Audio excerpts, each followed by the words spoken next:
Ako po si Miss Winnie at ito ang ating kwento. Bakit mo ba ako ginaganito? Dahil ba sa haliparot na babae na yan? Ano bang pinakain sa'yo ng babaeng yan? Nasisiraan ka na naman ng ulo. Pati si Elise dinadamay mo. Sabi nang hindi ko siya kabit.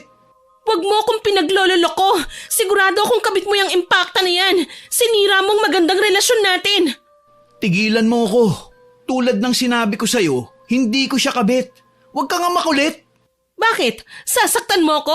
Sige, gawin mo. Diyan ka naman magaling, hindi ba? Ang saktan ako ng paulit-ulit. Excuse me, Sir Beanboy. Parang hindi naman yata magandang tapak-tapakan ng asawa mo ang pagkatao ko. Tumatabla rin ako. Naku, Elise. Pasensya ka na sa Ma'am Trina mo, ha? Binibigyan niya kasi ng kahulugan ng mga ipinapakita ko sa'yo. Alam nyo, huwag na kayong magsinungaling. Mas mabuting palayasin ng babaeng yan dahil masisira lang ang pagsasama natin. Tumigil ka, Trina. Walang aalis sa pamamahay na ito. Kasambahay natin siya at kailangan niya ng trabaho.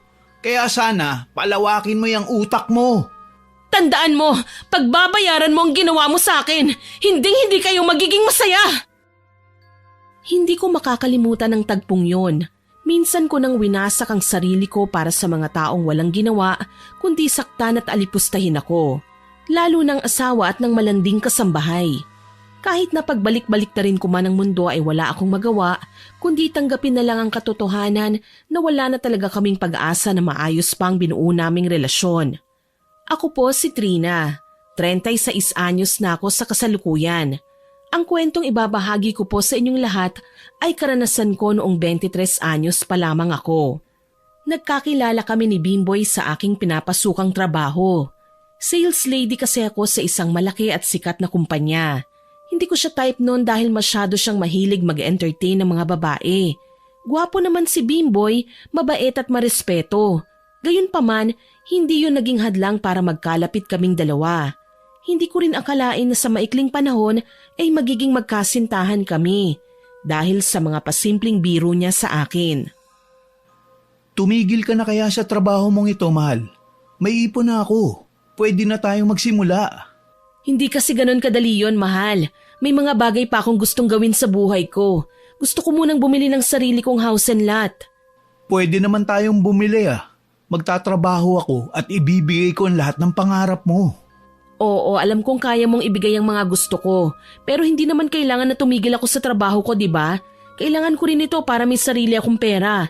Hindi kasi ako sanay na umaasa lang sa iba o sa kahit sino pa eh. Pinabibilib mo ako ng gusto, mahal. Talagang maabilidad ka. Kaya dyan kita nagustuhan eh. Oo na, wag mo na akong bulahin. May trabaho pa ako, baka makita ka pa ng boss ko dito. Sige, basta ipangako mong magsasama na tayo ngayon sa iisang bubong. Oo, sige na, umalis ka na. Baka mamaya mapagalitan ka ng boss ko, pati ako madamay. Labis akong nahulog sa panunuyo sa akin ni Bimboy. Kaya kahit wala pa sa plano ko ang mag-asawa, ay nagsama na kami sa iisang bubong. Hinahatid niya ako sa trabaho ko bago siya pumasok sa kanyang trabaho. Kalauna na-promote siya bilang manager ng kanyang kumpanya na pinapasukan. Sobrang saya namin nang maging maganda ang daloy ng pera sa aming dalawa. Nakita ko ang kanyang pag-aalaga at pagmamahal sa akin. Natupad din ang aming matagal nang pinapangarap na bahay at lupa. Kaya naman pumayag na rin ako sa gusto ni Bimboy na ipakilala ko sa kanyang tatay, si Mang Dentoy. Mahal, kinakabahan ako. Mukhang hindi ako magugustuhan ng tatay mo. Ano kaya kung sa ibang araw na lang? Relax ka lang, mahal. Mabait ang tatay ko at sigurado kung magugustuhan ka niya. Hindi siya katulad ng inaakala mo. Paano kung hindi? Paano nang kasal natin? Gusto kong matuloy ang kasal natin at alam mong mahal kita. Magustuhan ka man niya o hindi, wala siya magagawa kung itutuloy pa rin natin ang kasal. Tsaka tayo ang magsasama, hindi kayo. Kaya huwag ka matakot. Pwede ba yun? Alam mo naman na kailangan ng magulang sa kasal. Di palalabasin nating wala na akong magulang para matuloy lang ang kasal natin. Hay, ewan ko sa'yo. Sira ka talaga. Puro ka ganyan eh. Nakita mo nang ang kinakabahan yung tao eh. Huwag kang kabahan, mahal. Nandito ako sa tabi mo. Hinding-hindi kita pababayaan. At pinapangako ko sa'yo, matatanggap ka ni tatay. Mabait siya, kaya alam kong tatanggapin ka niya. Basta kapag hindi maganda ang naging trato sa akin ng tatay mo, uuwi ako ha. Hindi yan. Pangako ko sa'yo, mabait ang tatay ko. Hintayin na lamang natin siya rito. Naliligo pa raw kasi, sabi ni Manang LV. Kabado ko sa mga oras na yun. Matyaga naming hinintay ang tatay ni Bimboy na abala sa paliligo. Naisip ko kung paano ko babatiin si Mang Dentoy dahil ang balita ko ay sobrang sama raw ng ugali ng tatay ni Bimboy at may pagkababaero rin daw umano. Kagaya nga ng inaasahan ko ay halos abutin kami ng 1 oras sa paghihintay. Bago namin nakaharap ang tatay ni Bimboy, hindi nga ako nagkamali ng hinala dahil ramdam ko talagang hindi ako gusto ng tatay niya dahil matalim na titig ang pinukol ng tatay ni Bimboy sa akin. Gayunpaman, kailangan kong maging magalang at rumispeto, alang-alang kay Bimboy. Bakit ang tagal niyo po, Tay? Kanina pa ho kasi kami naghihintay sa inyo eh. Pasensya na kung nagtagal ako ha. Alam mo naman ang tatay medyo matanda na. Medyo umiinit na rin ang pakiramdam. Teka, siya na ba ang nobya mo? Pasensya ka na iha ha kung nagtagal ako sa pagligo ko. Ayos lang po. Huwag kang matakot sa akin iha. Mabuti akong tao. Siya nga pala, ipinagluto ko kayo ng masarap na ulam. At syempre, may kasama pang dessert. Naku Tay, pinaghandaan niyo talaga si Trina ha? Syempre naman, kung hindi dahil sa nobya mo, hindi mo mararating ang lahat ng yan. Kaya sobrang proud ako sa inyo. Oo nga Tay, si Trina ang swerte sa buhay ko. Kung hindi dahil sa kanya, wala ako dito ngayon. Naku, hindi ho. Sariling sikap niya ho. Kaya natupad ang lahat ng pangarap ni Bimboy. Nandito lang po ako para alalayan siya at para suportahan siya. Siya nga pala, kailan ang kasal? Hindi na ako makapaghintay eh. Sinabihan ko na mga amigo ko. Yun ho talaga ang sadya namin sa inyo, Tay. Balak na ho namin magpakasal. Gusto na naming bumuo ng pamilya. Talaga? Magpapakasal na kayo? Kailan at saan ang venue? Kailangan paghandaan natin yan. At ayokong mapaya sa manugang ko. Gusto ko, grande ang kasal nyo. Sa makalawang linggo na ho, Tay. Pero hindi naman ho kailangan ng bongga eh. Kasal ng kaisa-isa kong anak. Kaya hindi pwedeng hindi grande ang kasal. Nakakahiya po, Tito. Ayos lang po sa akin ang hindi grande. Huwag mo na akong tawaging tito. Tatay, yun ang itawag mo sa akin dahil pamilya na rin kita. At saka huwag mong alalahanin ng gastos. Ako ang bahala. Hindi ko akalain na makakasundo ko ang tatay ni Bimboy, si Mang Dentoy. Nagpapasalamat ako dahil napakabait pala ng tatay ng pinakamamahal ko. Hindi pala totoo ang sinasabi ng iba na masungit daw si Mang Dentoy. Kabaliktaran pala yun. Pagkalipas ng 2 linggo, nagpakasal na kami ni Bimboy. Simple lang ang seremonya ng aming kasal. Mga kamag-anak lang namin at mga malalapit na kaibigan ng aming inimbitahan. Kahit papaano ay naraos namin ni Bimboy ang simpleng kasal naming 2. Sinuportahan kami ng tatay ni Bimboy. Nakaalalay siya sa bawat desisyon namin. Congratulations sa inyong 2 anak! Thank you po, Tito. Tatay pala. Huwag mo na akong tawaging tito. Tatay na lang. Sige po, Tay. Maraming salamat po. Tay, salamat po sa tulong nyo ha. Walang anuman. Basta ipangako mong aayusin mo na ang buhay mo para kay Trina. Bakit, Tay? May kalokohan po ba itong si Bimboy? Naku, sabihin niyo po sa akin, tuturuan ko po siya ng leksyon. Wala. Kung sakali mang may kalokohan niyang asawa mo, ikaw na ang bahalang umintindi at magpasensya anak.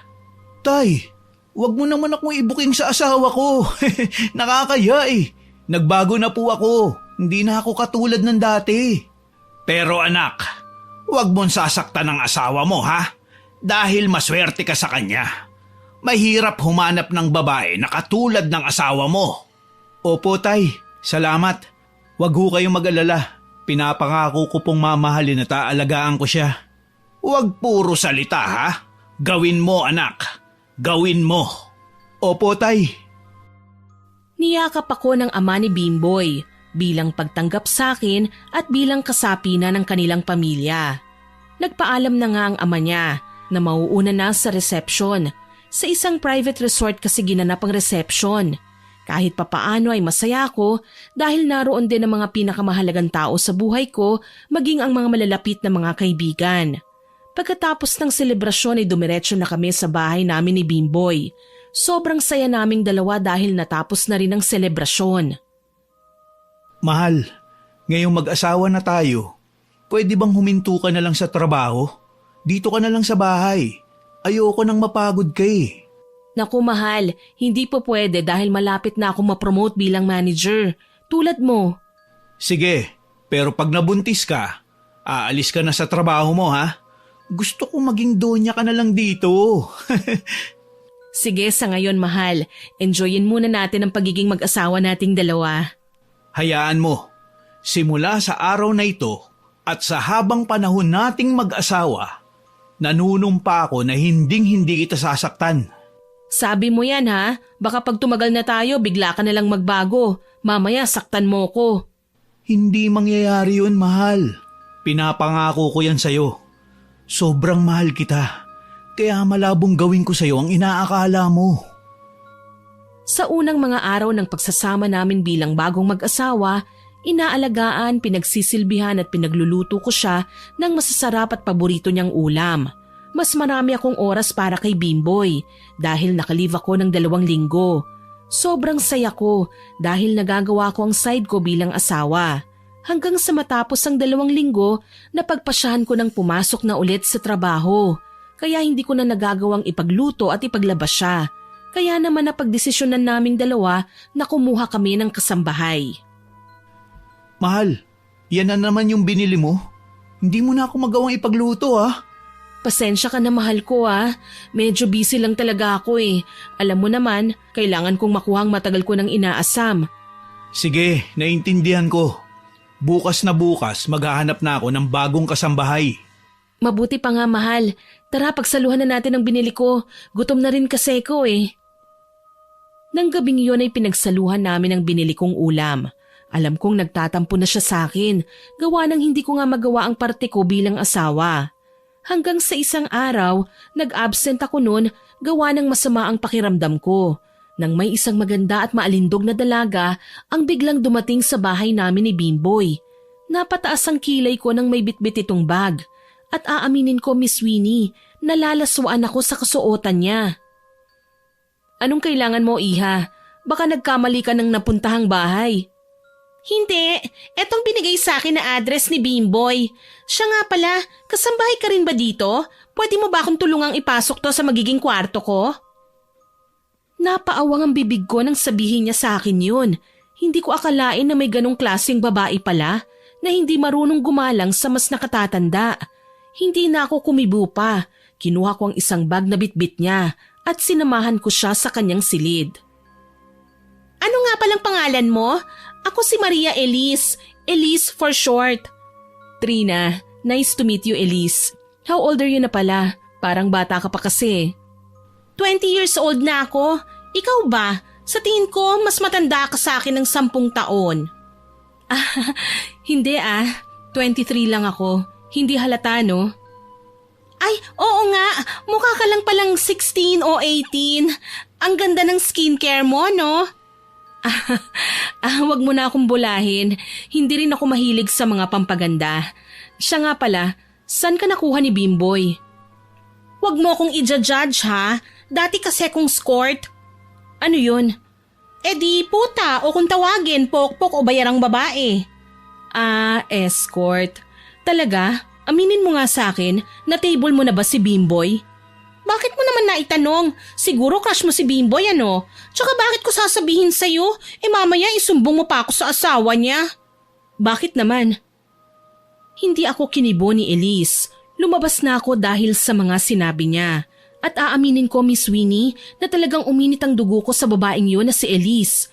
Imbis po kasi natawagin niyang Sir o Kuya Bimboy, tinatawag niya lang ito sa pangalan na para bang matagal na silang magkakilala. Nagpunta muna ako sa kusina para ipagluto si Bimboy ng kanyang paboritong ulam. Dahil alam kong na-miss na niya ang mga luto ko. Sobrang saya ko habang nagluluto ako. Maya-maya naman ay dumating na ang sasakyan ni Bimboy, kaya nagmamadali akong inilapag ang mga niluto kong ulam sa mesa. Ayan na si Bimboy! Sigurado akong matutuwa yun kapag nakita niya akong nandito. Bakit naman? Ano ka ba niya? Wala. Wala pala eh. Bakit kung umasta ka para kang asawa? Nasanay lang ako. Napataas ang kilay ni Elise sa sinabi ko. Pakiramdam ko, Miss Winnie, umaasta siyang asawa. Pumasok na si Bimboy at nagulat ako nang siya ang sumalubong dito, imbis na ako na asawa niya. Napansin naman ni Bimboy ang pag-iba ng mood ko, kaya lumapit siya sa akin para yakapin na ikinagulat naman ni Elise. Wait, bakit mo siya niyayakap? Di ba maid din siya dito? Maid? Anong maid ang pinagsasabi mo? Asawa ko siya. Ano? Asawa mo siya? Mag-asawa kayo? Gulat na tanong ni Elise. Hindi siya makapaniwala na ako ang asawa ni Bimboy, kaya natahimik siya at hindi makatingin sa akin. Sa tingin ko, mahal, magkakasundo kaming dalawa ni Elise. Balita ko magkakilala kayong dalawa eh. Ha? Oo. Magkakilala kaming dalawa. Dahil naging syota siya ng barkada ko. Okay. O siya, sinabi mo eh. Kumain na tayo dahil lalamig ng pagkain. Pinagluto mo ko? Oo, yung favorite mong ulam. Talaga? Thank you, mahal.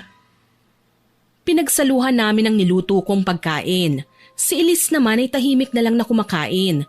Hindi siya nagsasalita, di tulad ng una ko siyang makita na ang dami niyang sinabi sa akin. Kumain ka pa, Elise. Siguradong gutom ka. Elise, anong oras ka pala nakarating dito? Ha? Kanina lang. Bakit ka nauutal? May problema ba? Wala siyang problema, mahal. Marami lang kaming napagkwentuhan. Alam mo bang nagkasundo kagad kami? Maganda yan, mahal. Siya nga pala, Elise. Dito sa bahay, may mga rules kami mag-asawa. Ang asawa ko na lang bahalang magsabi sa'yo, ha? Sige. Siya nga pala, may mga nasabi itong si Elise sa akin na close kayong dalawa. Napahinto sa pagkain si Bimboy. Halata kong namutla siya. Nangunot naman ang noo ko nang magsinungaling siya. Oo, mahal. Close kami ni Elise. Alam mo ba, mahal, masipag siya at masarap din magluto. Natikman ko kasi ang luto niya nung nagpunta ako kay Lamakoy eh. Wow, talaga? Simula bukas, Elise, ikaw nang magluluto ha? May trabaho rin kasi ko eh. Opo, ma'am. Huwag mo na akong tawaging ma'am. Ate Trina na lang. Tumango si Elise. Hindi pa rin siya makatingin sa akin. Nang matapos kaming kumain ay iniwan na namin siya ni Bimboy dahil gusto kong kausapin ang asawa ko tungkol sa pagsisinungaling niya. Wala ka ba talagang sasabihin sa akin? Anong sasabihin ko, mahal? Tungkol dyan kay Elise, sa tingin mo ba hindi ko malalaman? Sabihin mo nga sa akin, tinatarantado mo ba ako? Ha? Hindi kita maintindihan, mahal. Kung sa tingin mo ay nagsisinungaling ako, nagkakamali ka. Nagsisinungaling ka nga eh, kaya nga ayaw mong ipasabi sa akin kung saan mo siya napulot, hindi ba?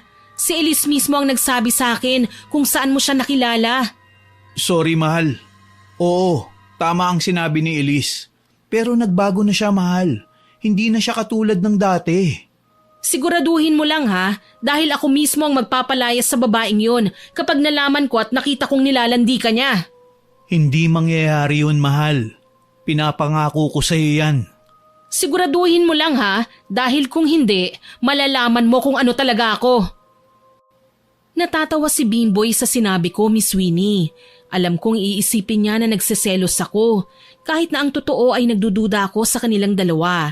Sa unang linggong paninilbihan dito ni Elise, aaminin kong kinakabahan ako sa tuwing nasa trabaho ako at napapansin yun ng mga kasama ko. Ang tanging sagot ko na lang, pagod lang ako. Pag umuwi naman ako galing trabaho, talagang inaalam ko ang lahat ng nangyayari sa aming tahanan. Sa katunayan niyan, may lihim na CCTV akong nilagay sa bawat sulok ng bahay na hindi alam ni Bimboy. Ate Trina, pwede po ba tayong mag-usap? Tungkol saan? Tungkol po sa inasta ko sa inyo nung unang pasok ko pa lang dito. Pasensya na ho Kung ngayon lang ho ako nakahingi ng paumanhin, nahihiya po kasi ako sa inyo eh. Ayos na yon. Basta alam mo naman kung hanggang saan ka lang sa pamamahay na ito, ha? Opo, ate. Ate, baka gusto niyo pong magkape muna? Sige, ipagtimpla mo ko. Ipinagtimpla niya ako ng kape. Pinagmasdan ko siya mula ulo hanggang paa. Porselana at balingkinita ng pangangatawan ni Elise, kaya hindi katakataka kung maakit sa kanyang asawa ko. Nang bumalik siya dala ang kape na tinimpla niya, sinabi ko na kagad na gusto kong maging formal ang kanyang kasuotan. Ate, heto na po ang kape niyo. Ilalagay ko na lang to sa mesa, ha? Sige, salamat. Siya nga pala. Pasensya na sa sasabihin ko, Ano lang kasi, maaari bang baguhin mo ang style ng pananamit mo? I'm sorry to say pero ang sagwa talaga eh. Ayos lang po ate, hayaan niyo't papalitan ko ang pananamit ko. Pasensya ka na ha, baka na-turn off ka sa sinabi ko. Alam kong hindi ka sanay sa formal pero kailangan mong gawin kasi may pumupuntang bisita dito.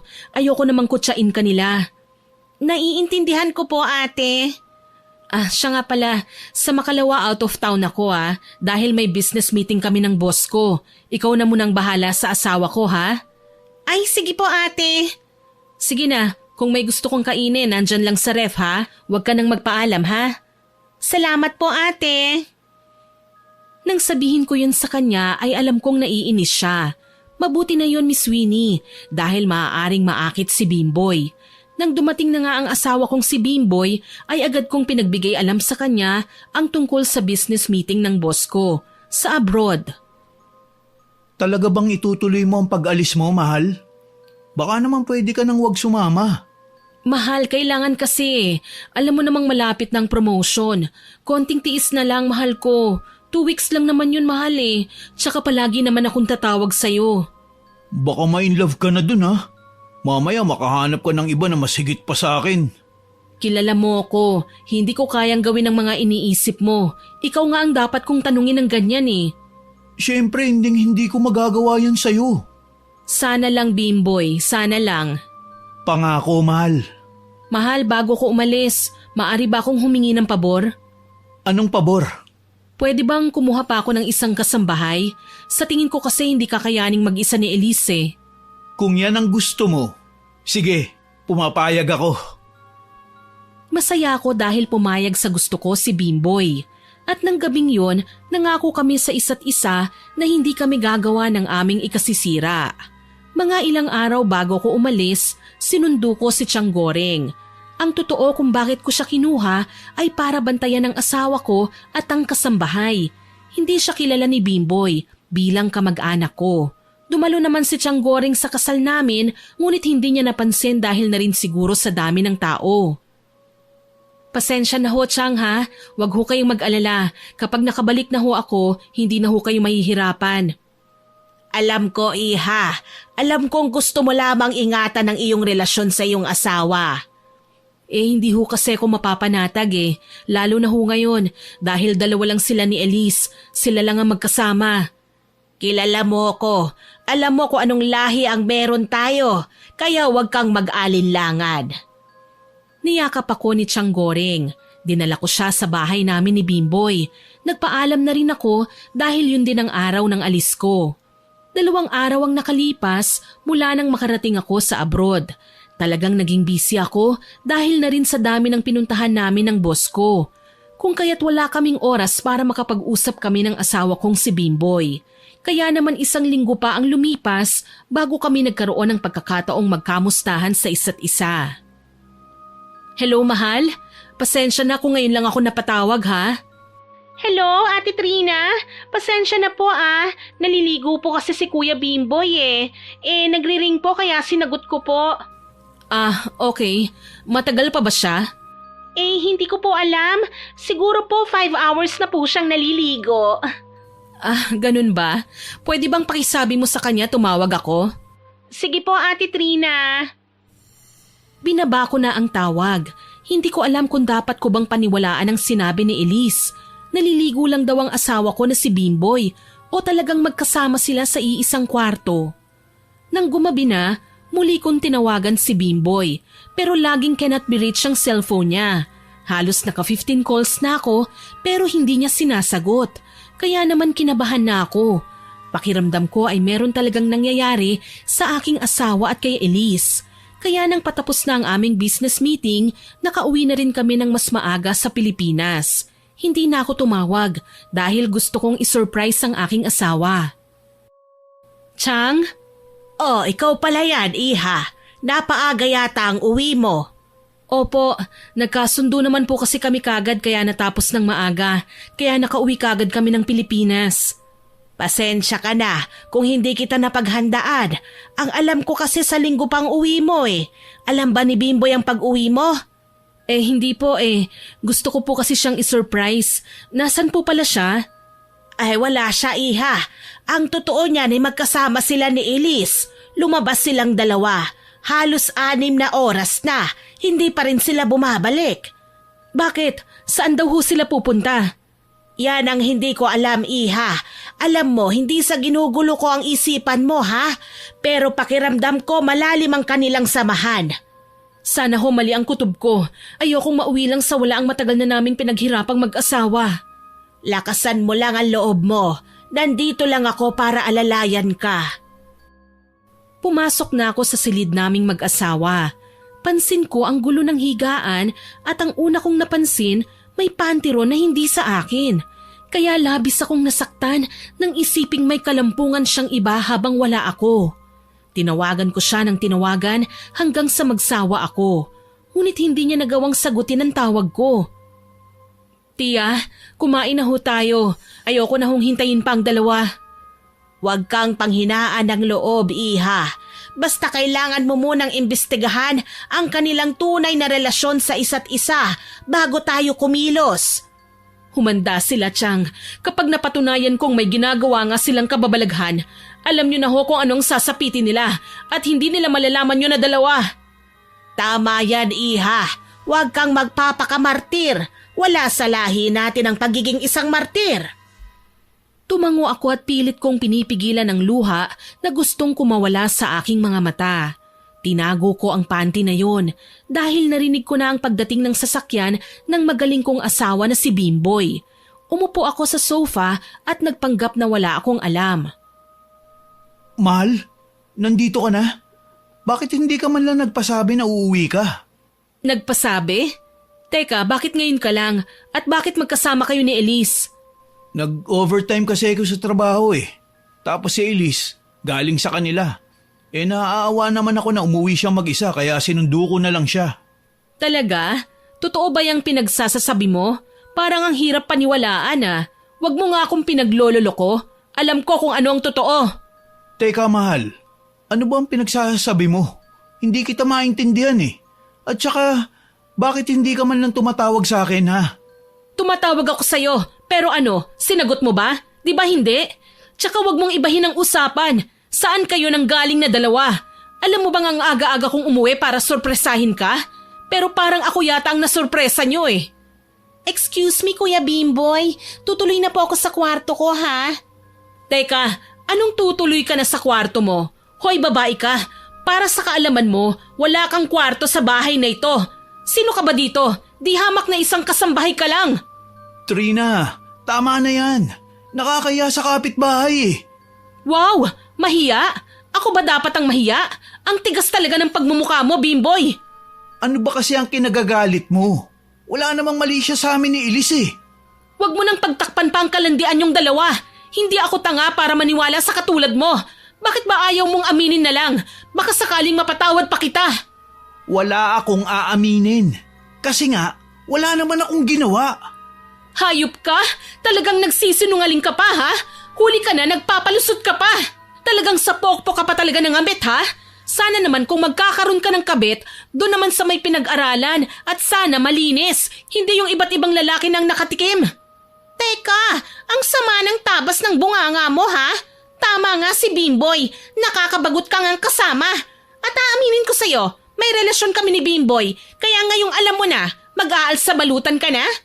Elise, tumigil ka. Bakit? Totoo naman na may relasyon tayo, di ba? So ngayong alam na niya, hindi na natin kailangan pang magtago. Sobrang sakit sa akin na malaman ang katotohanan. Hindi ko akalaing matagal na palang may relasyon ang asawa ko sa malandi naming kasambahay.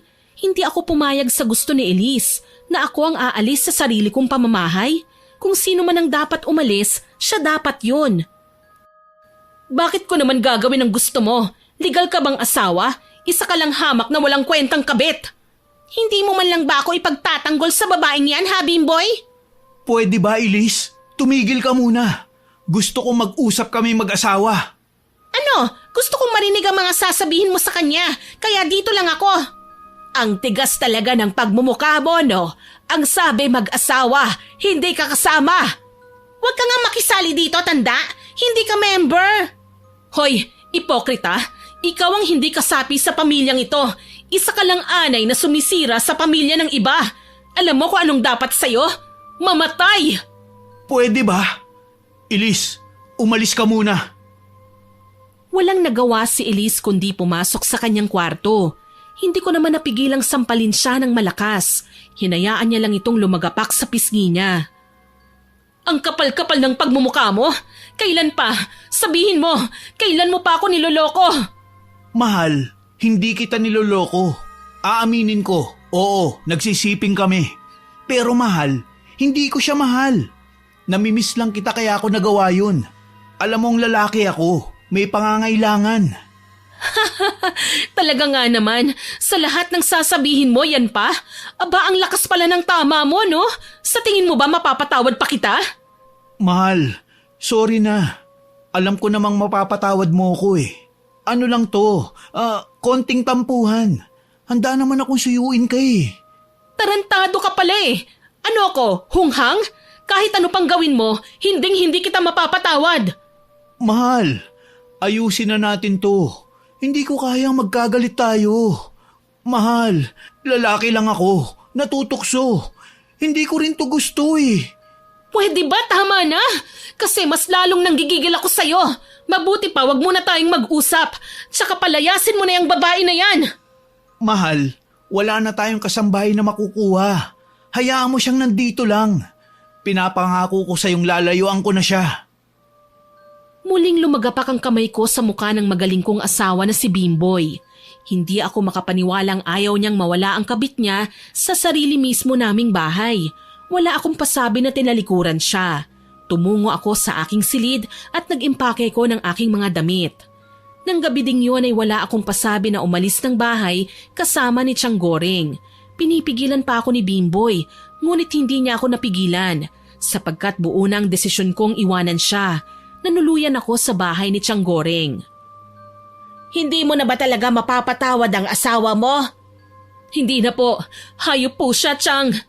Halika, magpahinga ka muna. Alam kong pagod ka sa lahat ng nangyari. Hayaan mo munang palipasin ang galit mo. Malay mo, hanapin ka ng asawa mo. Mabuti pa nga po, Tiang. Magpapahinga muna ako. Hindi na ako naghapunan dahil wala akong gana. Kinabukasan ay maaga akong nagising. Nagpaalam ako kay Tiang Goreng. Babalik ako sa bahay upang kunin ang natitira at mahahalaga kong gamit. Pumayag naman siya. Gusto mo bang samahan kita, iha? Hindi na po, Tiang. Kaya ko na po. Huwag niyo na po akong alalahanin. O sige, magluluto muna ako ng pagkain natin. Tumango na lamang ako. Nang makarating ako ng bahay, katakatakang tahimik ang paligid. Ang inisip ko noon, baka umalis na ang malanding kasambahay. Ngunit nagkakamali pala ako dahil pagpasok ko pa lang ay dinig ko na ang ingay mula sa kwarto namin ni Bimboy. Nanginginig akong lumapit doon at pinakinggan ang kanilang usapan. Akala ko siyang pipiliin mo eh. Alam mo namang mas magaling at mas masarap ako sa asawa mo. Mahal ko siya, pero kailangan kita. Hayaan ko muna siya makapag-isip. Alam kong babalik siya rito.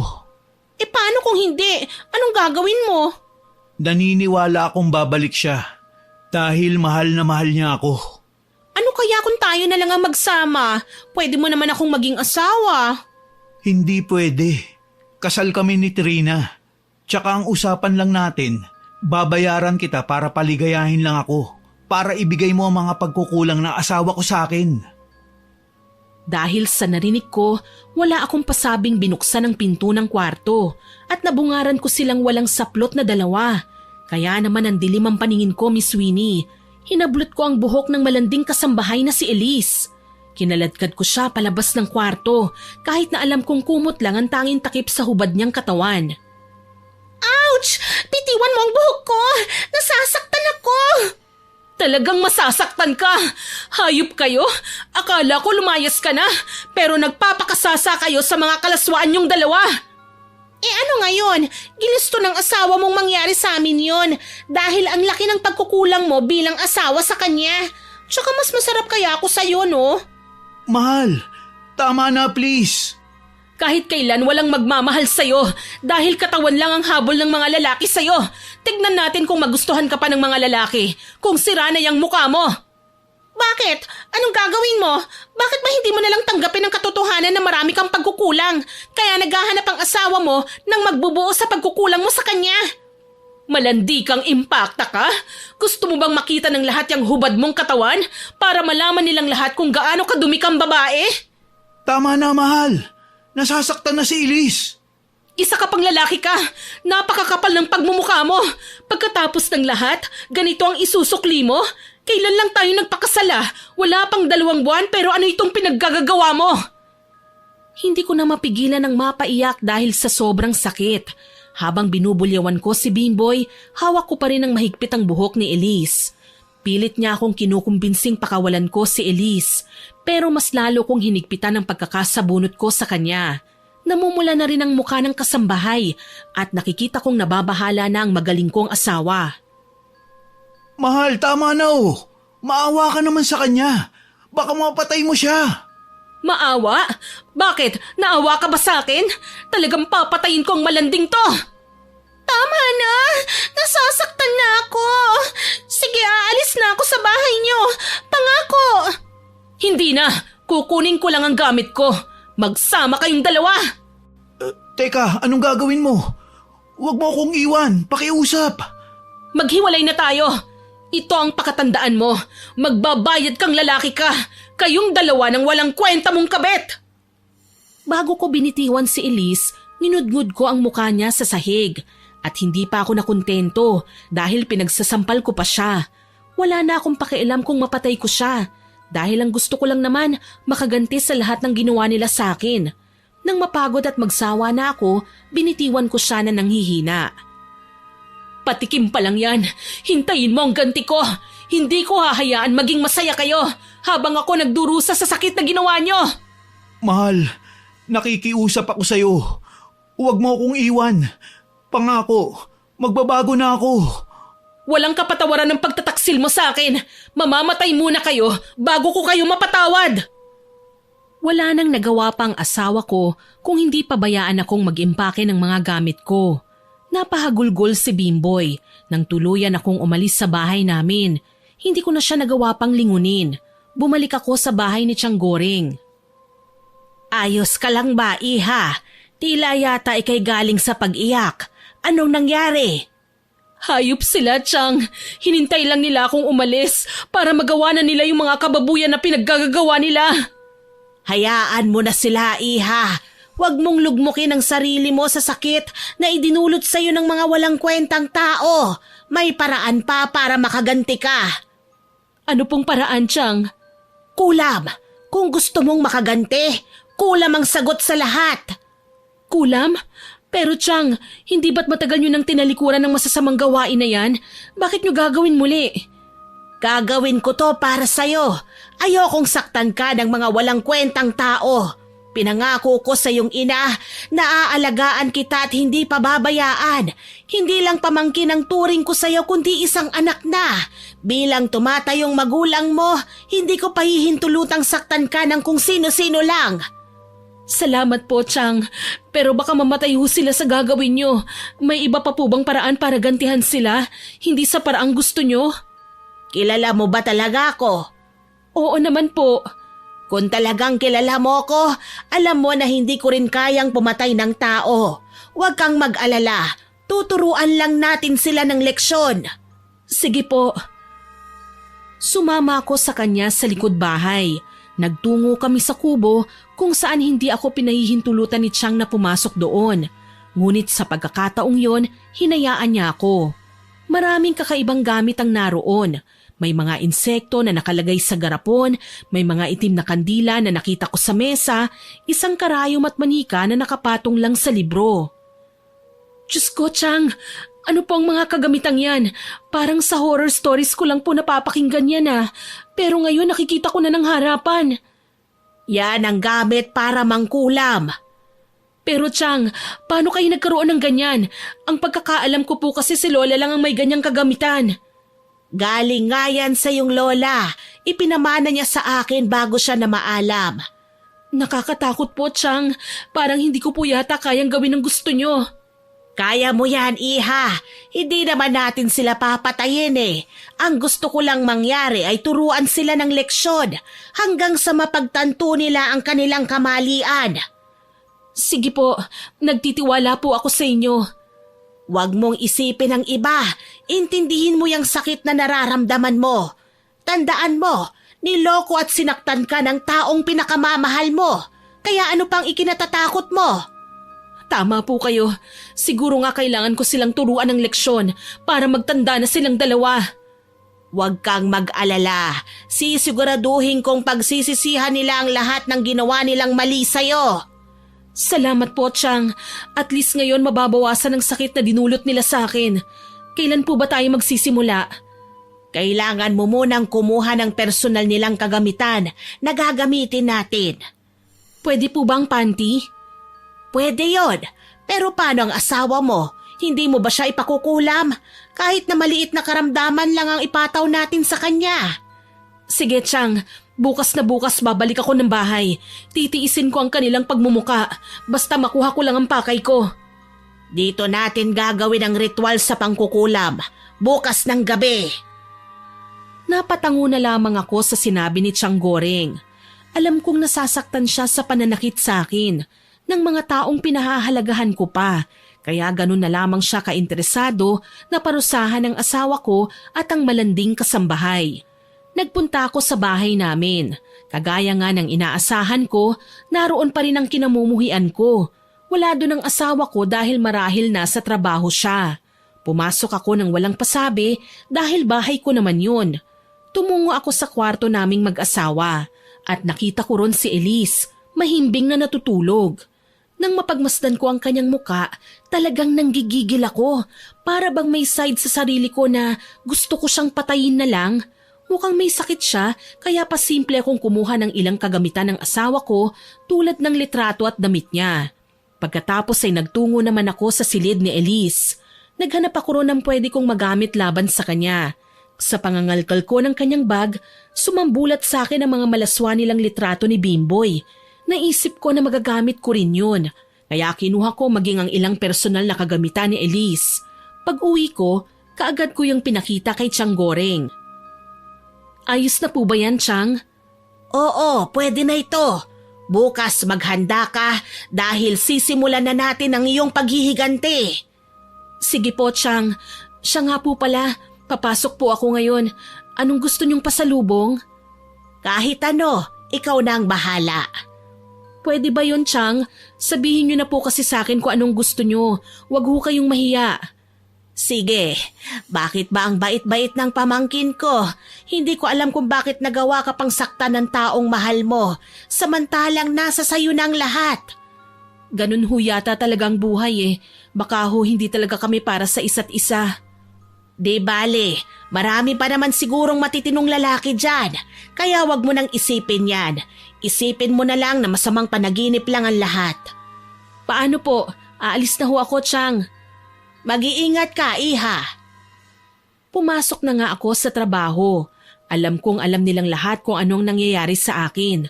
Alam kong naaawa silang lahat, maging ang boss ko.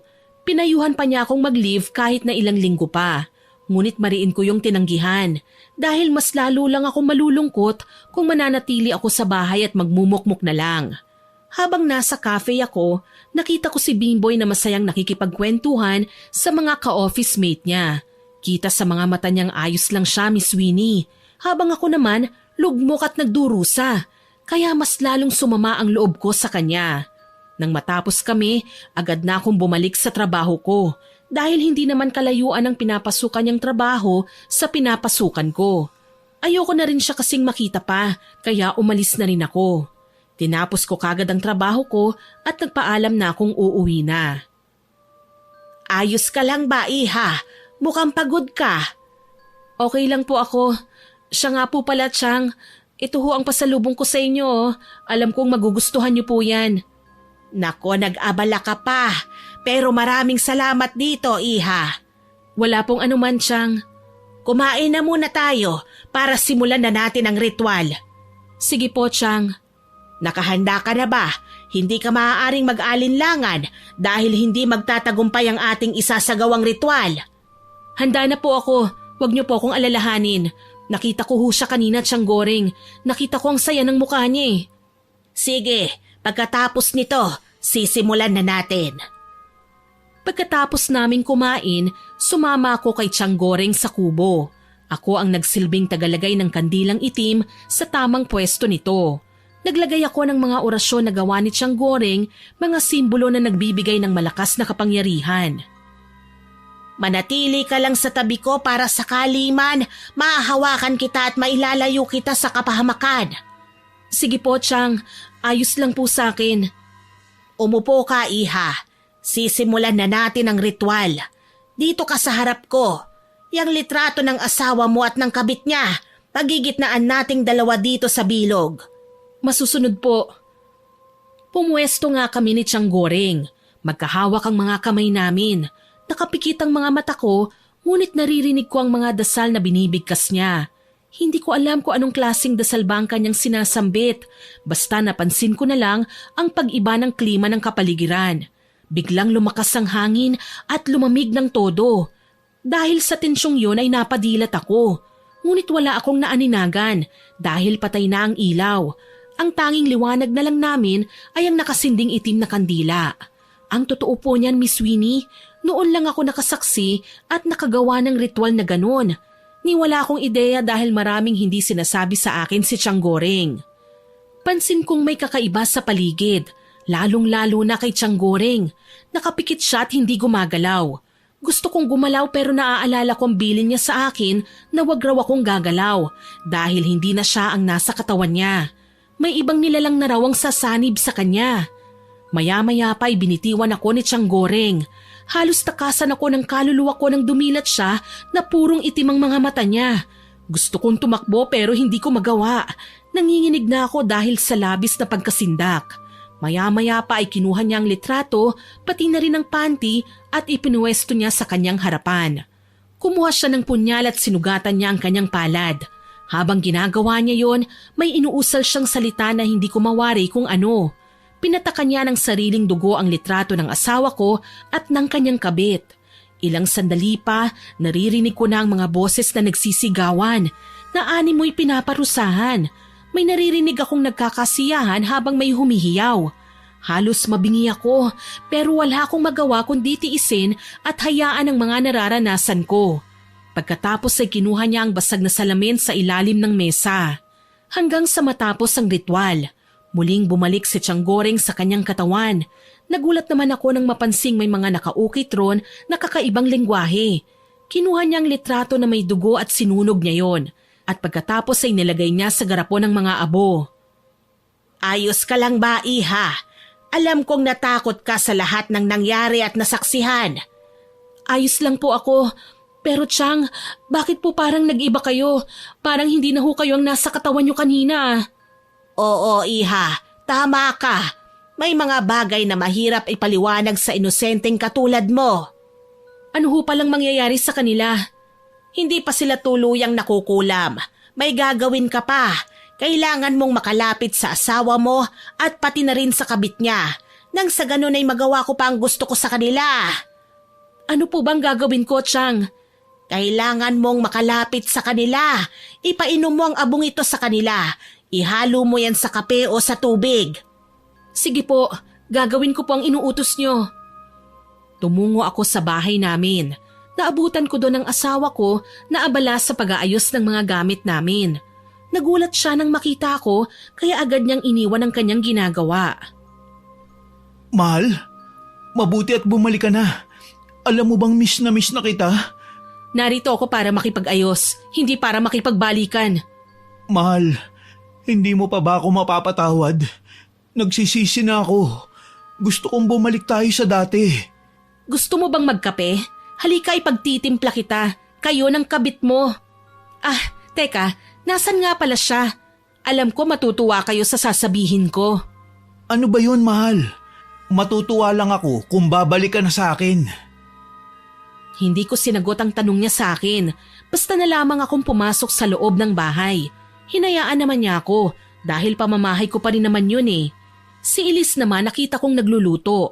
Ganun pa rin ang suot nito. Kumakanta-kanta pa siya at hindi niya alintana na naroon ako. Hindi ko akalain na ang dating katulong ngayon isa ng may bahay. Ay, Ate Trina? Oh, bakit parang nagulat ka? Hindi ako multo, no? Ako lang to, si Trina na iniputan niyo sa ulo. Ay, sorry. Sorry? Hayop na sorry yan. By the way, hindi ako pumarito para makipagtalo o ano paman. Narito ako para makipagkasundo sa inyong dalawa. Nagpalitan sila ng tingin na dalawa. Alam kong nagtataka sila na kahit ako ay hindi ko alam ang sasabihin ko. Umupo kayo para masabi ko na ang sadya ko sa inyo. Gusto niyo ba ng juice o kape? Ipagtitimpla ko kayo. Huwag kayong mahihiya ah. Kape na lang. Eh ikaw Elise, anong gusto mo? Kahit ano na lang po, ate. Okay sige, kape na lang para pare-pareho tayo. Nagtimpla nga ako ng kape. Alam kong nagtataka sila sa kinikilos ko. Upang maisagawa ko nga ang plano, nakipag-usap ako sa asawa kong si Bimboy. Habang pasimple kong hinahalo ang abo sa kanilang kape. Nang maihalo ko nga, ibinigay ko sa kanila ng may malawak na ngiti. Oh, kape muna kayo. Hetong sayo Elisa at eto naman ang sayo Bimboy. Salamat. O paano, simulan na natin ang usapan. Kaya ako naparito para sabihing makikipag-divorce na ako sa'yo, Bimboy. Ano? Mahal naman. Huwag mo namang gawin sa akin to. Mahal na mahal kita. Ayaw mo bang maging masaya kayong dalawa? At alam kong yun din ang gusto ni Elise. Mahal, wala na ba talagang pag-asang maayos tayo? Pag-asang maayos? Kung maaayos pa bang nasira nating relasyon? Alam mo sa tingin ko, kailangan na muna nating magpahinga. Hahayaan mo na kitang gawin ang lahat ng gusto mo. Naiintindihan ko. Pero babalik ka na ba dito sa bahay? Hindi ko alam. Gusto ko munang magpahinga. Siya nga pala, lalamig ng mga kape nyo oh. Inumin nyo na. Huwag kayong mag-alala, hindi ko kayo lalasunin. Nagdadalawang isip man sila pero ininom nila ang kapeng binigay ko. Nakahinga ako ng maluwag ng malalaking lagok ang ginawa nila hanggang sa maubos. Siguro uuwi na ako. Siguradong hinihintay na ako ng tiyahin ko. Teka, baka pwede naman magtagal ka rito. Kahit saglit lang. Naku, may gagawin pa kasi ko eh. Kahit anong pilit ni Bimboy na magtagal ako ron, hindi ako pumayag. Maya-maya pa, nakita ko na lamang silang nanghihina at halos tumirik ang kanilang mga mata. Mahal, anong ginawa mo? Hindi ako makahinga. Abay malay ko sa'yo, nakita mo namang ininom ko rin ng kape ko, hindi ba? Mahal, nanghihina ako. Tulungan mo naman ako. Bago pa man tumayo si Elise, tuluyan na siyang nawalan ng malay, maging si Bimboy. Kasabay noon ang pagdating ng tatay ni Bimboy. Gulat na gulat siya nang madatnan kami sa ganoong sitwasyon. Para hindi ako mapaghinalaan, nagkunwari akong umiiyak at nag-aalala. Anong nangyari? Bimboy anak! Bimboy! Dumating na lang po ako dito na wala na po silang malay. Hindi ko po alam kung anong nangyari sa kanya. Ang mabuti pa, dalhin na natin siya sa ospital. Sige po, Itay, pero hindi lang po siyang dadalhin natin. May isa pa po. Kumunot ang noo ng tatay ni Bimboy. Itinuro ko sa kanyang walang malay na si Elise. Nagpatulong siya sa akin na buhatin ang dalawa at upang hindi ako mahalata na may kinalaman ako, tinulungan ko si Tatay Dentoy. Dinala namin sila sa pinakamalapit na ospital. Nang makonfine si Elise at Bimboy, umalis na ako nang hindi nagpapaalam. O iha, mabuti at nakauwi ka na. Tiyang Goreng, pasensya na po, ang dami pong nangyari. Nagawa ko na ho ang inuutos nyo, pero bakit ho ganun ang nangyari sa kanila? Anong ibig mong sabihin? Nahimatay po sila eh. Baka naman po mamatay sila, Chang. Ayokong maging mamamatay tao. Huwag mo nang isipin yan. Ang mahalaga makakaganti ka na sa kanila. Natatakot ho ako, Chang. Bakit ka matatakot? Sila nga ang dapat matakot sa pinaggagawa nila sa'yo. Huwag mong intindihin ang mga taong dinurog ka ng paulit-ulit. Isipin mo yung sarili mo. Dahil kung tutuusin, dapat nga na mamatay na lang sila. Pero dahil nakiusap ka, kaya pahihirapan ko na lang sila. Chang, ayoko lang ho talaga na dumating sa punto na pati kayo mawala sa akin. Pero tama po kayo, hindi nga ako dapat matakot dahil hindi naman akong gumawa ng kasalanan. Halika, ipapakita ko sa'yo kung paano mo siya kukulamin ng paunti-unti. At ang lahat ng sasabihin mo ay magkakatotoo. Talaga ho? Paano niyo ho nagawa yun? Tignan mo itong tubig. Pagmasdan mo kung anong nangyayari sa asawa mo at sa kabit niya. Wow, nakakamangha po, Chang. Nakikita niyo nga po ang lahat ng ginagawa nila. Oo, yan ang isa sa mga paraan naming mga mangkukulam. Halika, tignan mo. Ipinakita nga niya ang planggana na may tubig. At doon parang TV lang na pinanonood namin ang aking asawa at ang kanyang kabit. Namangha ako nang sabihin ni Chang Goring na mabubunot ang lahat ng ngipin ni Elise. At nagulat ako nang makitang sumakit nga ang ngipin niya. Umiiyak siya habang nahuhulog ng isa-isang mga ngipin niya. Ang galing! Totoo ngang natatanggal ang mga ngipin niya. Gusto mo bang subukan? Subukan mo. Sige, Chang. Magkakasugat-sugat ang katawan mo at magkakaroon ka ng nakakadiring amoy. Pagkasabi ko ay bigla na lamang siyang kumamot ng kumamot hanggang sa unti-unting natutuklap ang kanyang mga balat. Si Bimboy naman ay halos masuka sa pinaggagawa ni Elise. Maya-maya pa ay itinigil ni Elise. Tulungan mo ako, Bimboy! Sandali lang. Paano kita lalapitan? Nangangamoy bulok eh. Try mo kayang maligo. May kakaibang nangyayari sa akin. Tignan mo naman, pati ngipin ko nalalagas. Baka hindi ka nagtutoothbrush. Kaya nagkaganyan ang mga ngipin mo. Sige na, maligo ka na. Dahil hindi ko na talaga kaya ang amoy mo eh. Dinig naming sambit ni Bimboy. Natutuwa ako at nang dahil doon, naisipan kong subukan din ito sa magaling kong asawa. Tutubuan ka ng maraming bulutong. Hinding-hindi magagamot hanggat hindi napapawi ang galit ko sa'yo. Ang mga buhok mo ay malalagas. Ganon din ang malanding kasambahin na yon. Tuwang-tuwa ako nang makitang tumutubo ng mga bulutong sa kanyang katawan at unti-unti ngang nalalagas ang buhok ni Bimboy. Pakiramdam ko napawi ang bigat na nararamdaman ko dahil sa paghihiganti sa asawa at sa malanding kasambahay na kabit niya. Sa wakas, Chang, nakakapaghiganti na ako sa paraang ito. Gusto ko silang pahirapan ng todo, tulad ng ginawa nila sa aking panloloko. Sisirain ko ang mga buhay nila hanggang naisin na nilang humingi ng tulong sa lahat. Sobrang saya, hindi ba? At least ngayon, ikaw mismo ang nagbibigay ng parusa anuman ang naisin mong gawin sa kanila. Hindi pa po ako kontento, Chang. Kulang pa po yan. Gusto kong subukan yung mga napapanood ko sa telebisyon. Tulad ng alin? Kaya po bang magpalabas ng mga insekto sa bunganga nila? Ang ibig mo bang sabihin ay yung pasusukahin natin sila ng mga insekto? Oo naman, pwedeng-pwede. Sige, Chang, gusto ko yan.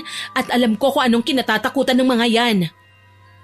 Gusto kong sumukang malanding si Elise ng mga ipis at bulate. Ang asawa ko naman susuka ng mga uod at palaka. Pagkasabi ko noon ay nangyari nga sa kanila. Nasaksihan ito ni Tatay Dentoy. Maging siya ay gulat na gulat sa nangyayari sa dalawa. Nakita na lang namin na dinala ni Tatay si Bimboy sa ospital. Gulat na gulat ang mga tao sa ospital nang makita nila ang kalagayan ng dalawa. Hindi rin sila magagamot ng mga doktor. Ang tanging makapagpapagaling sa kanila ay ikaw. Walang sino man sa mundong ito ang kayang gumamot sa kanila, lalong-lalo na ang mga albularyo. Kung ganon, hindi po sila gagaling? Mabuti nga yun, Chang, dahil ang gusto ko ay magdusa sila habang buhay. Halika, hayaan mo na muna sila. Kumain na muna tayo. Sige po, nagutom din kasi ko eh. Siya nga po pala, Chang. Papasok na rin po ako ha. Ayokong sirain sa mga walang kwentang taong kinabukasan ko. Tama yan. Huwag kang magmumukmok. Magpayaman ka. Ipakita mo sa kanila na hindi sila kawalan. Tumango ako at nang gabing yon nakakain ako ng maayos at naging masigla kong muli. Hindi ako pumasok sa kwarto ko dahil bala kong silipin kung anong nangyayari sa dalawa. Mula sa tubig, nakikita kong natutulog na sila, kaya nakaisip ako ng kalokohan. Bimboy, bakit mo sinaktan ang asawa mo? Anong ginawa niya para lokohin mo siya? Magbabayad ka! Sino ka? Nakikiusap ako, lubayan mo ako. Bakit ba kita naririnig? Ako ang iyong konsensya. Sisimulan na kitang singilin. Kayo ng kabit mo. Ano bang nangyayari sa akin? Nababaliw na ba ako? Sabihin mo, nababaliw na ba ako? Ganun na nga. Kahit saan mang sulok maririnig mo ko hanggang sa kaibuturan ng isip mo. Nakikiusap ako sa'yo. Lubayan mo ako. Tatay, tulungan mo ako. Anak, gumising ka! Anak! Hingal na gumising si Bimboy. Umiiyak siya habang nakatingin sa kanyang ama. Tay, kasalanan ko ang lahat. Siguro nga, sinisigil na ako sa lahat ng nagawa kong mali sa asawa ko. Ano ba ang pinagsasabi mo? Bakit? Ano ba ang ginawa mo? May hindi ba ako alam sa inyo ng asawa mo? Hindi ba't kakakasal nyo lang? Tay, niloko ko po siya. Alam kong mali ako, pero lalaki lang po ako. Sa kabit ko hinanap ang pagkukulang ng asawa ko sa akin. Ano? Niloko mo ang asawa mo? Anak naman, ang swerte mo na sa kanya, pero bakit ka pa naghanap ng iba? Kung may pagkukulang siya, sana kinausap mo na lang. Kaya pala nang ihatid ko kayo, hindi siya tumuloy dito. Gusto ko siyang makausap, Tay. Tulungan niyo po ako. Ayokong iwan niya ako. Hindi ko alam kung kaya ko, anak. Pero susubukan ko. Nagpasalamat si Bimboy sa kanyang ama. Hindi ko rin namalayan na lumuluha na rin pala ako. Naaawa ka? Sa tingin ko ay kausapin mo ang biyenan mo para malaman niya ang mga saloobin mo. Hindi ko alam, Chang. Ang gusto ko po ay makaganti lang. Ayoko nang makipagbalikan pa sa asawa ko. Kung ayaw mo na talaga, edi sabihin mo sa biyenan mo. Sige po, Chang. Halika nga rito. Alam mo, mahal kita bilang anak ko, kaya ayoko rin naman maging masama ka. Niyakap ako ni Chang Goreng. Alam kong alam niya na ayoko rin ang ginagawa ko. Sinabihan niya ako na matulog na dahil may trabaho pa ako kinabukasan. Tinakpan niya ng itim na damit ang planggana. Tara na, iha. Magpahinga ka muna. Hayaan mo munang maging payapa ang iyong isipan. Sige po, Chang. Marami pong salamat. Natulog na ako. Tama si Chang Goreng eh. Ang kailangan ko ay pahinga. Kinaumagahan, nagmamadali akong tumungo sa trabaho. Maaga pa naman kaya tumambay muna ako sa coffee shop, kung saan madalas kaming magpunta. Mag-isa akong nandun dahil wala pa naman ang mga kasamahan ko. Maya-maya pa, narinig ko ang boses ng tatay ni Bimboy. Pwede ba akong makiupo, iha? Tay, kayo ho pala yan. Sige ho, umupo muna kayo. Gusto niyo po ba ng kape? Hindi, iha. Bawal ako sa kape. Nandito ako para kausapin ka. Alam kong nagkamali ang anak ko, pero sana mapatawad mo siya. Hindi ko ho alam kung dapat pa ba. Sobrang sakit ng ginawa niya eh. Binahay niya pa ang kabit niya at hindi lang yon sa bahay pa namin.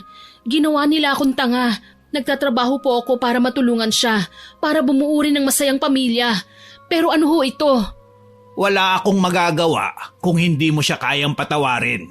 Ganyan din ako dati sa sitwasyon mo. Ang totoo, hindi ko tunay na anak si Bimboy. Ho? Hindi niyo ho siya tunay na anak? Oo, iha. Tulad mo, iniputan ako sa ulo ng kanyang ina. Pareho din kaming nagtatrabaho noon. Kaya hindi ko rin maibigay ang lahat ng pangangailangan niya, lalong-lalo na ng anak. Ganon din ho kami, Tay. Pero papanong kayo po ang umako sa responsibilidad ng tunay na magulang ni Bimboy? Sobrang hirap nang malaman kong nagtaksil ang nanay niya, Iha. Pero naisip ko asawa ko pa rin siya at mahal na mahal ko siya. Kahit nalabag sa kalooban ko nun, ayoko na akuin ang anak niya hanggang sa maipanganak niya si Bimboy. Walang kasing saya ang naramdaman ko. Pero 1 linggo pa lang siya nun nang iwan siya sa akin ng nanay niya para sumama sa ibang lalaki. Mas masahol pa palang ginawa sa inyo ng asawa niyo, Tay. Bakit ho kasi nagagawa pa nilang manakit ng kalooban ng iba para mapunan lang ang pagkukulang ng asawa? Ganun talaga, Iha. Ganun ang natutunan ko sa buhay kapag pala umibig ka. Kasama doon ang magmamahal ka at masasaktan ka. Kasama talaga yun sa buhay. Naiintindihan ko po, Itay. Siguro ho kailangan ko munang makapag-isip-isip. Sa ngayon, Tay, hindi ko pa po siya kayang patawarin eh. Naiintindihan ko, Iha. Humihingi ako ng tawad, hindi para sa kanya, kundi bilang isang ama. Hindi ko man lang siya napagsabihan dahil ang buong akala ko, hindi siya tutulad sa kanyang ina. Tay, alam po ba ni Bimboy na hindi niya kayo tunay na ama? Hindi, Iha. Hindi ko sa kanya sinabi at mas lalong wala akong balak sabihin sa kanya. Mahal ko siya bilang anak kahit na hindi ko siya kadugo. Kahit na siya ay bunga ng pagtataksil. Ang bait niyo po, Itay. Tinanggap niyo siya at hindi niyo pinaampon o tinapon. Napakaswerte po sa inyo ni Bimboy. Hayaan mo. Kaya niya pang magbago, Iha. Tutulungan ko siya. O paano? Magpapaalam na ako. Oras na ng trabaho mo. Maraming salamat dahil nakipag-usap ka sa akin. Sana, mapatawad mo siya. Sana nga po. Mag-iingat po kayo, Itay. Umalis na nga si Tatay Dentoy, Miss Winnie. Aaminin kong nakukonsensya ako dahil sa mga nagawa ko. Pumasok na rin naman ako sa trabaho. Inabala ko muna ang aking sarili. Sa araw na yon gusto ko munang kalimutan ang mga nangyari. Pagsapit nga ng hapon nang matapos ako, umuwi ako kagad. Mabuti at nakauwi ka na, Iha. Kailangan mong makita ito. Ang alin po? Buntis ang kabit ng asawa mo. Ngayon, Iha, nasa sayo kung tatanggalin mo ba ang pinataw mong parusa sa kabit ng asawa mo o idadamay mo sa ganti mo pati na ang sanggol. Chang, napakasakit sa akin. Bakit ba nangyayari ang lahat ng ito? Ano bang nagawa kong mali? Wala kang mali. Ang mali mo lang ay nagmahal ka sa maling pagkakataon. Ano ngayon ang magiging pasya mo? Hindi ko po alam, Chang. Sobrang sakit sa akin ng lahat. Lalo ngayon magkakaanak pa sila. Alam niyo ba, Chang, parang mababaliw na ako. Parang hindi ko kaya ang lahat ng ito. Mag-isip ka ng maayos, Iha. Isipin mo ang kapakanan ng sanggol. Huwag mo siyang idamay sa kasalanan ng mga magulang niya. Chang, tulungan niyo po ako. Hindi ako makapag-isip ng tama. Ang gusto ko lang mapawi ang sakit na nararamdaman ko ngayon. Pero bakit parang mas lalo lang nadadagdagan? Magpakatatag ka. Kaya mo yan. Tandaan mo ang lahat niyan ay mapapawi rin. Lahat ng nangyayari sa atin ay may dahilan. Ang saklap po nito, Chang. Hahayaan ko na lang po ba silang maging masaya habang ako nagdurusa? Niyakap ako ni Chang Goreng. Sobrang sakit sa akin nang malaman kong buntis ang malanding kabit na si Elise. Halos hindi ako makagalaw, tila nanlalambot hanggang sa hindi ko na malayang nawalan na pala ako ng malay. Pagkagising ko ay nasa kwarto na ako. Naroon din si Chang, nag-aalala sa akin. Ano hong nangyari, Chang? Nawalan ka ng malay, Iha. Sa tingin ko kailangan mo munang magpahinga. Huwag kang magpapaka-stress. Makakasama sa'yo yan. Anong ibig niyong sabihin?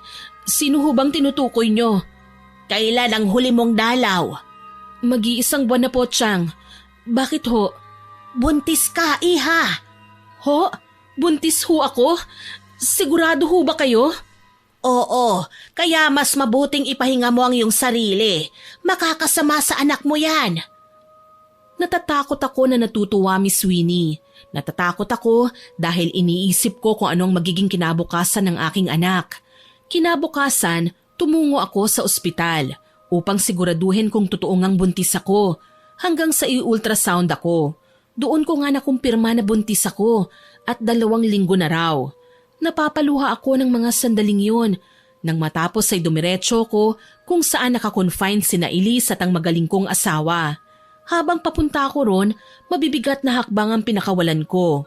Hanggang sa makarating ako sa kwarto kung saan sila nakalagak. Naroon din si tatay, ang ama ni Bimboy. Gulat na gulat siya nang makita ko. Trina, ay mabuti at napadalaw ka. Halika, pumasok ka. Salamat po, tay. Anak, nandito ang asawa mo. Dinadalaw ka niya. Talaga? Nasaan ang asawa ko? Heto siya. Mahal, salamat sa Diyos pumunta ka rito. Alam mo bang miss na kita? Nagsisisi na ako sa lahat ng nagawa ko sa'yo. Babalik ka na ba sa akin?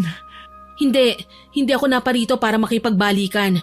Narito ako para iabot to sa'yo. Annulment papers? Mahal, wag naman sana tayong umabot sa ganito. Hindi ko kayang mag-isa. Ito ang tanging paraan para magsama kayong dalawa. Bumuo kayo ng pamilya. Alam kong magkakaanak na kayo, kaya hindi na natin dapat ipagpatuloy ang relasyong ito. Mahal, sorry. Pero hindi ko kayang mawala ka sa buhay ko. Handa akong magbago at magdusa. Wag mo lang akong hiwalayan. Iha, gusto mo ba ng maiinom? Hindi na po, itay. Maaari ho ba tayong mag-usap kahit sandali lang po?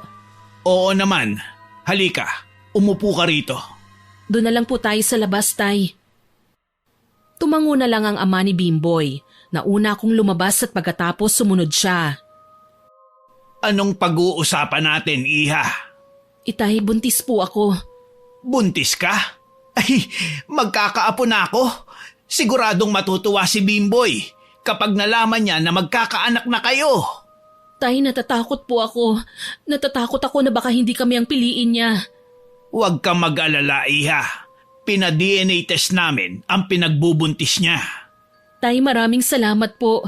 Pero kailangan ko pong umuwi. Naghihintay na po kasi sa akin ang tiyahin ko eh. Gusto mo bang ipahatid kita? Hindi na po. Magko-commute na lang po ako. Hindi naman po kalayuan ang tinutuluyan ko dito eh. O siya, mag-iingat ka.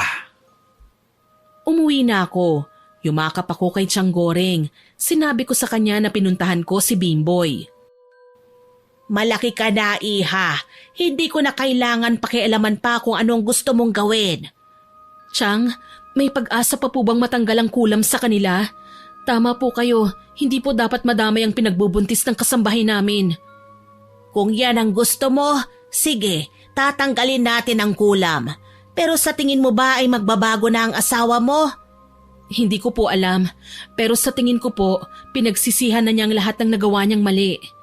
Kahit gaano man kalaki ang nagawa ng tao sa atin, pwede pa rin siyang magbago. Bakit hindi mo subukang ayusin muli ang relasyon niyo?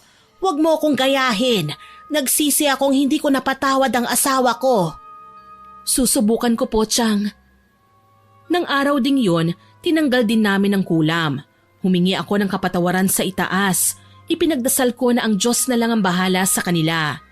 Kinaumagahan, narinig ko ang bulungan ng mga kasamahan ko. Nakalabas na raw ang asawa ko, pati na rin ang kabit niya. Hinayaan ko na lang sila sa kung ano man ang sasabihin nila. Basta ako, gusto kong magsimula ng bagong buhay, kasama ang magiging anak ko. Minsan habang ako'y naglalakad sa hallway, papasok sa trabaho, nakita ko si Elise. Nakita niya ako at pakiramdam ko, balak niya akong kausapin. Naglakad na lang ako at hindi siya nilingon. Hanggang sa tawagin niya ang pangalan ko. Ate Trina, pwede ba tayong mag-usap? Tungkol saan? Kung makikiusap ka na ibigay ko sa iyo ang asawa ko, sige sayong-sayo na. Hindi ito tungkol kay Bimboy. Tungkol ito sa mga ginawa ko sa inyo. Okay na sa akin yun. Huwag kang mag-alala. Pinapatawad na kita. Ate Trina, patawarin mo sana ako sa lahat ng ginawa ko sa iyo. Aminado ako na naging kabit ako ng asawa mo. Pero ni minsan hindi niya pinaramdam sa akin na mahal niya ako. At aaminin kong hindi lang ako sa kanya nakikipagsiping. Nang malaman kong buntis ako, sa kanya ko sana ipapaako. Pero naisip ko na mali yun dahil hindi naman siyang nakabuntis sa akin. Bakit mo pa kailangan sabihin sa akin yan? Ayos na sa akin, tsaka matagal na yun. Gusto kong magkaayos kayong mag-asawa. Ayusin niyo ulit. Aalis na rin ako. Sana mapatawad mo ko sa lahat ng ginawa ko sa'yo. Pinagsisisihan ko na talaga yun. Aalis na ako. Akmang aalis na siya nang hawakan ko ang braso niya. Nagtataka siya nang makitang lumuluha ako. Pinapatawad na kita. Sana makakita ka ng lalaki na tunay na magmamahal sa'yo. Alagaan mong anak mo. Pwede kang bumalik kahit na anong oras mong gustuhin. Talaga? Pinapatawad mo na ako, ate? Diyos nga nagpapatawad eh. Ako pa bang tao lang? Pwede ka namang hindi umalis eh. Magsimula tayong muli. Hindi na ate. Baka muli kaming matukso eh. Kakapatawad mo lang sa akin. Ayoko nang gumawa ng mali. Gusto kong magbago para sa anak ko. Tama. Sige, mag-iingat ka. Heto, tanggapin mo to. Tulong ko yan sa'yo para makapagsimula ka ulit. Ang laking pera nito, ate. Huwag mo nang alalahanin pa. Sa'yo yan. Niyakap niya ako at niyakap ko rin siya pabalik. At pagkatapos nagpaalam na siyang aalis na. Hinayaan ko siya at parang nabunutan ako ng tinik ng mga sandaling yon. Dahil humingi sa akin ng kapatawaran ang isa sa taong nanakit sa akin. Pumasok na ako sa trabaho. Pag-uwi ko naman, sinabi ko kay Tiang Goreng ang mga nangyari. Lalong-lalo na ang paghingi ng tawad ni Elise. Masaya akong marinig yan. Ngayon lang kita ulit nakitang nakangiti. Ang sarap po pala sa pakiramdam kapag nagpatawad ka. Paano ang asawa mo? Handa ka na bang patawarin siya? Kaya ko na po, pero hindi pa po kami nagkikita eh. Gusto mo ba siyang makita at makausap? Alam kong mahal na mahal mo pa rin siya. Hindi naman po mawawala yun, Tiang eh. Tama po kayo. Sa pag-ibig, kasama palang nasasaktan ka. Doon mo rin malalaman kung gaano mo kamahal ang isang tao. So, mahal mo pa rin ako? Bimboy? Tiang, bakit hindi niyo sinabing nandito si Bimboy? Gusto kitang isurprise eh. O paano, lalabas muna ako para makapag-usap kayo. Lumabas na si Tiang Goreng. Naiwan naman kami ni Bimboy. Nagulat ako nang yakapin niya ako ng mahigpit.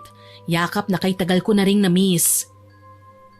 Mahal, sana mapatawad mo na ako sa lahat ng nagawa kong kasalanan. Gusto kong magsimula tayong muli bilang mag-asawa at para na rin sa magiging anak natin. Oo, mahal pa rin kita. Hindi yun mawawala. Pero natatakot ako. Natatakot ako na baka isang araw, muli mo na naman akong saktan. Ayoko nang magsayang pa ng luha. Pinapangako ko, hindi na kita sasaktan. Hindi lamang sa salita, kundi sa gawa ko na ipapakita na mahal kita. Sana nga totoo yan. Nagyakapan kaming mag-asawa. Muli kaming nagsama at sa pagkakataong yon, pinakita niya na sa akin ang kanyang pagmamahal. Sa pag-ibig pala, Miss Winnie, kasama ang nasasaktan ka. Huminto na ako sa trabaho para harapin ang pagiging isang asawa at mabuting ina. Sa ngayon po, 4 na po ang anak namin ni Bimboy. Maayos kaming namumuhay kasama ni Tiang Goreng. Nakakabigla lang dahil may pinakilalang boyfriend si Tiang Goreng. Mayaman po at galante. Kaya naman bumukod na sa amin ang tiyahin ko. Masaya ako dahil muli niyang binuksan ang pintuan ng kanyang puso para muling umibig. At least kahit papano meron ng mag-aalaga sa kanya. Si Tatay Dentoy naman nagkaroon din ng kasintahan ngunit mas bata sa kanya. Hindi na namin pinaalam kay Bimboy ang totoo niyang pagkatao. Hihintayin ko na lang na si Tatay Dentoy ang magsabi sa kanya ng katotohanan. Ang katotohanan na hindi tunay na anak ang asawa ko. Sana po ay nagustuhan niyong ibinahagi kong kwento. Pero bago ko po tapusin ito, hindi makukumpleto ito ng walang shoutout. Shoutout po kay Che Love, kay Sir Jaime Constantino na nagbabahagi ng karanasan niya at nagkokomento po sa kwento natin. Kay Igorotang Pobre, kay Arcel Silvano, kay Pearl Torres, Shoutout din po kay Risa Gonce, kay Sheila Migue, kay Josephine De Peñosa, kay Maria Jennifer Omiga na nagsabing nice story po sa Desperada na Dalaga upload. Salamat po ma'am at nagustuhan nyo. Hello din po kay Resel Galope na nag-comment sa Desperada na Dalaga upload. Ang sabi po niya, napakaganda ng storyang ito, isa sa pinakamagagandang story na inihain nyo sa amin. At ang ganda ng voice nyo, napakalambing po. Naku, ang ganitong komento po ang sobrang nakakataba ng puso ko. Maraming salamat po ma'am. Shoutout din po kay Vivian Baterbonia, kay Miles, kay Jasmine Sason, kay Maria Benitez, kay Ma'am Lydia Lopez, kay Ma'am Angelina Ignacio, kay Chloe Abalos, kay Milrose Galvez, kay Jackie Cavan at sa Tropa Hime, kina Jenny, Vasti, Sara, Vien at kay Claire. Hello din po kay Lynn Mesa, kay Alfreda Alano, kay Maribeth Peldonan, kay Gemstone Claro, kay Riri Belason, kay Myla Dumalag, kay Ma'am Belen Malbas, kay Rubilin Eneria at sa Eneria family. Shoutout din po kay Jennifer Lopez, kay Maria Tesnape, kay Miss OBR Travels, kay Vivian Madriñan, kay Sigbinan sa Sweden, kay Jane Ruiz, kay Evelyn Cantos Palatao at sa Cantos Palatao family. Hello din po kay Random Videos o MC, kay Ma'am Rosalina Bogayon, kay Shirley Magalyon, kay Jessamy Chavez, kay Lance MBB, kay Ma'am Reg Picache at kina Laila Luminoque, kay Jaime Picache Morales, kay Clarence Josh Mantala, kay Hazel Joy Don, kay Jermaine Picache Morales, kay Ezekiel James Don at kay Sabrina Jazz Don. Salamat po sa inyong lahat na nag-comment at nakinig. Abangan nyo pa po sana ang mga susunod kong upload ha. Huwag nyo pong kalilimutang mag-subscribe, like, share and comment sa stories natin. Para po mabilis nyong makita kung may bago tayong upload, pindutin nyo lang po ang notification bell para lagi po kayong updated. Aasahan ko pa rin po ang inyong suporta ha. Muli ako po si Miss Winnie na nagpapasalamat sa inyong pakikinig.